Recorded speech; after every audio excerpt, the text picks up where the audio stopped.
Welcome 11th class student Mrs. Nanda biology tutorial. Today we will discuss the continued chapter of the morphology of flowering plant. In the previous I have discussed up to the flower and inflorescence. Now we will continue, that is fruit, seed, aestivation, gynoecium, placentation, small topic. I think it will be clear. First come, the topic is called aestivation. Arrangement of sepals and petals during bud condition is called to be aestivation, right? It is called to be aestivation. So arrangement sepal petal may be free, may be fused, or it is gamosepalous, polysepalous condition, free or fused. And how they are arranged when you will draw the floral formula for the flower. So aestivation, it is of various type. First is valvate. Velvet means when sepals and petals are arranged end to end without joining.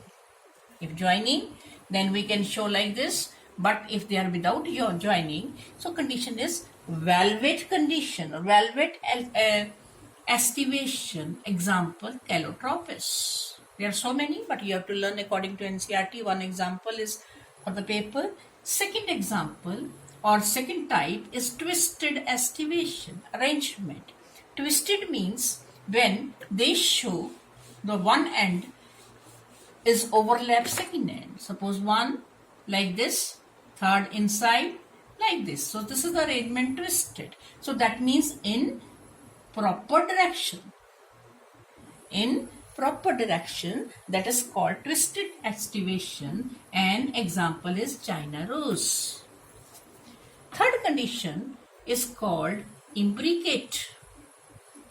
Imbricate means sepal petal, they are arranged but not in a proper manner, not in proper direction. They show the overlapping but not in proper direction. That is called to be imbricate. Example, gulmohar. So they show this type of arrangement. Next comes another type of arrangement or aestivation is called to be vexillary. Vexillary. Vexillary. It is common in pea, beans. Vexillary aestivation. What does it mean? One is very large, protect two lateral appendages or two sepal petal, and one is totally inside.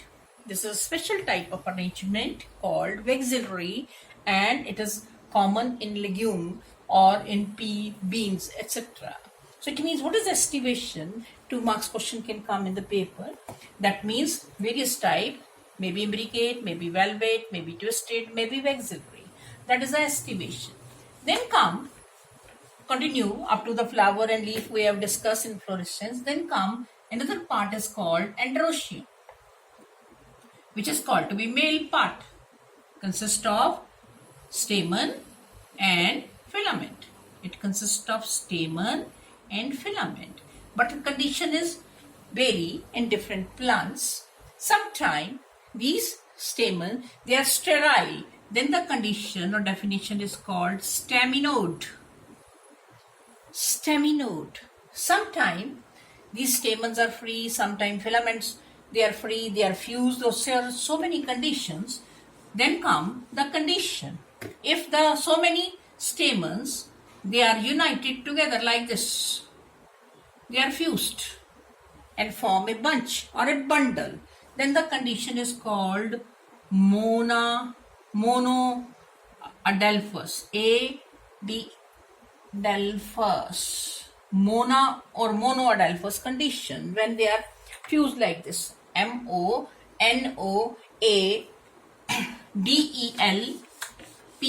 monoadelphous condition. Sometimes they are monodash. One is separate and rest are separate, fused. So this condition is called diadelphous condition. That means in two. Sometimes the many bunches or many groups are there, then the condition is called polyadelphous condition.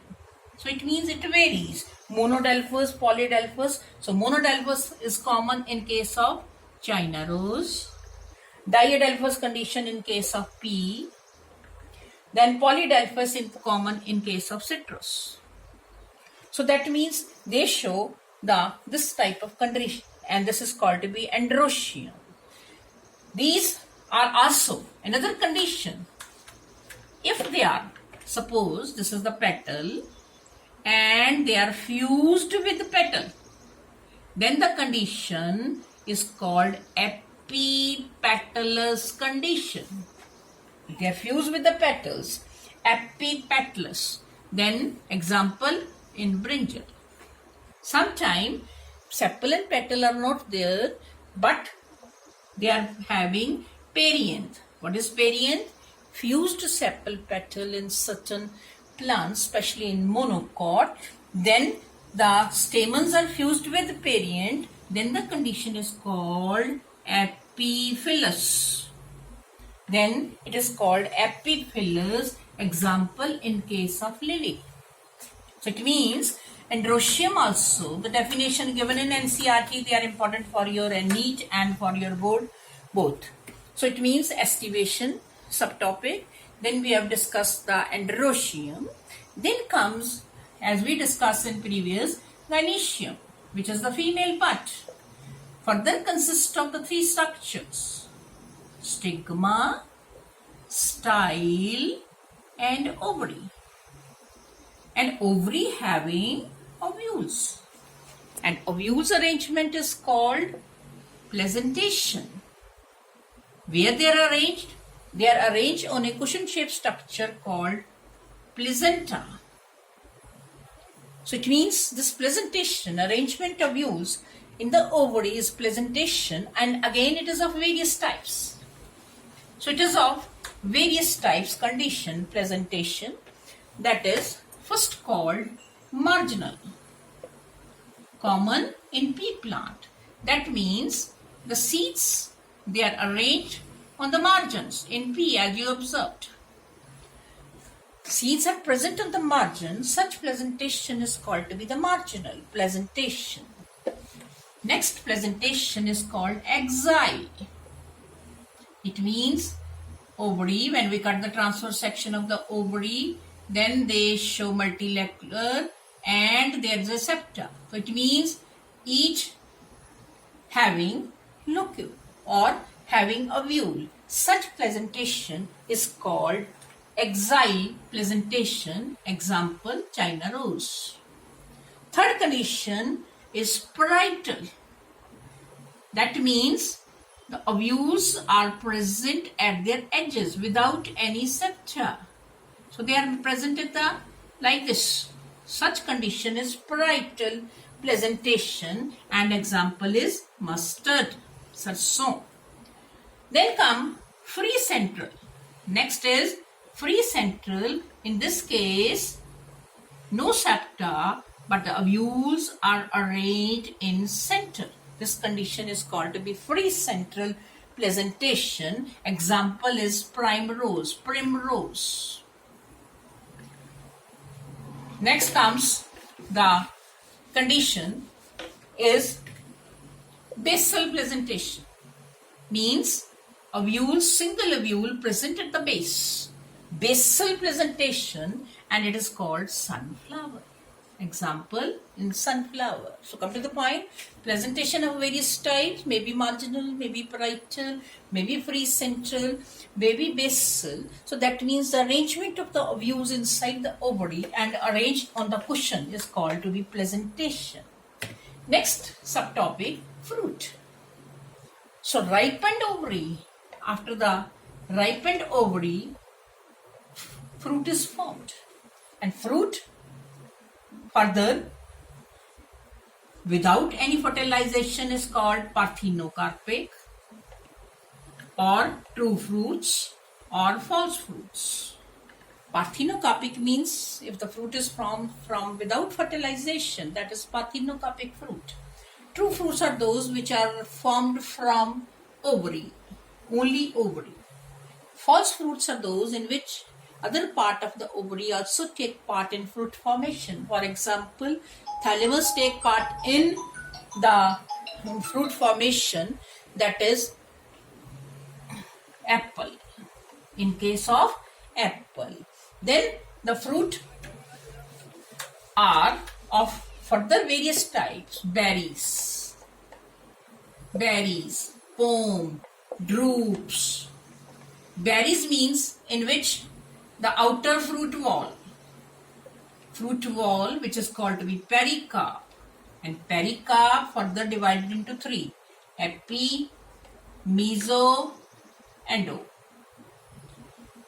So berries, for example, in guava and tomato, you are or we are eating the complete fruit vegetable. They are the berries, complete fruit. Every part is edible. Pome, in case of the apple.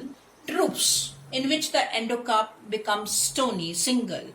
For example, in case of mango and in case of coconut, they are drupes.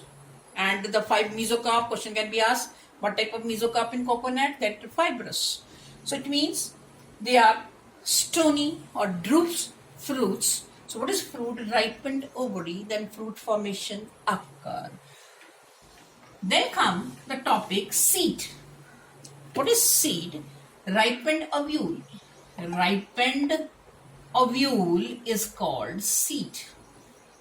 So seed may be having endosperm, which is a part of the double fertilization. Then it is called to be endospermic seed. If they are without endosperm, they are called non-endospermic seed. So on the basis of the structure, seed may be of two types: dicot seed and monocot seed. Dicot seed in gram, like this.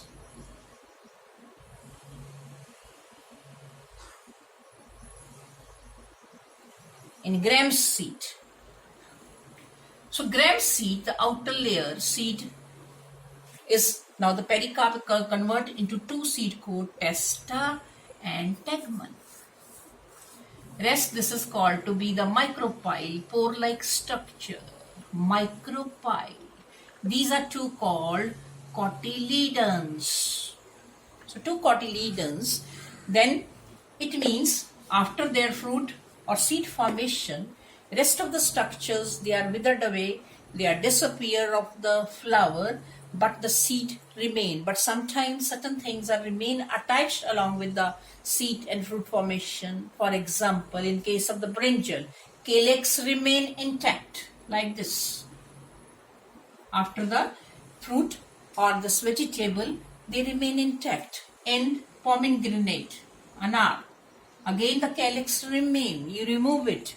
In case of the monocot seed, sometimes style remain along with the structure. Nucellus remain the structures. So there is a lot of variation, but the common to dicot and monocot. So in dicot seed, the structure is like this. This is called to be embryo axis. When you observe, this is called to be the embryo axis. Consists of upper part is plumule and lower part is called radicle. These are cotyledons. And this is the micropyle for the absorption of the water in dicot. You have observed the dicot seed, gram, beans. So all they are come under this category. They are called to be the dicot seed, which formed after that. So that means some with endosperm. For example, castor, they are endospermic. Pea, and they are without endosperm, they are non-endospermic seed. So that means endosperm is absent, which is a part or triploid structure formed after fertilization. Then comes the structure of a monocot seed. The structure of monocot seed, that is in maize. So maize is called to be grain.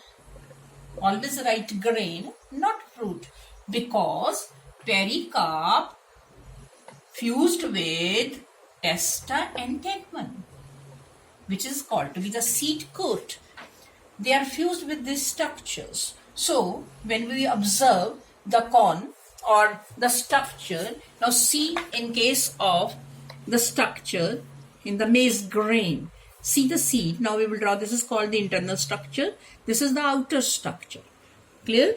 So they are arranged. How they are arranged? They are arranged in a peduncle and they form the cob. One cob. Just you called it as bhutta, challi, right? So in this case, in the monocot, what is the internal structure we'll draw? That is, again outline I am drawing. You can modify it.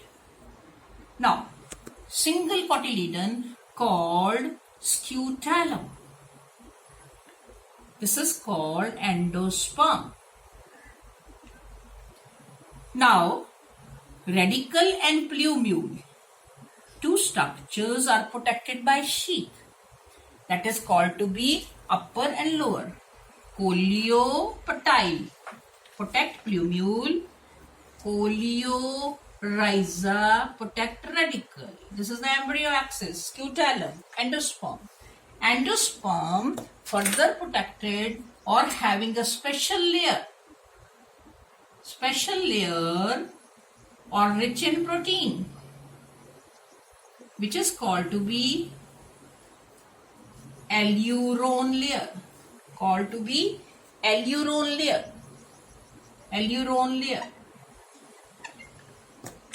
Right?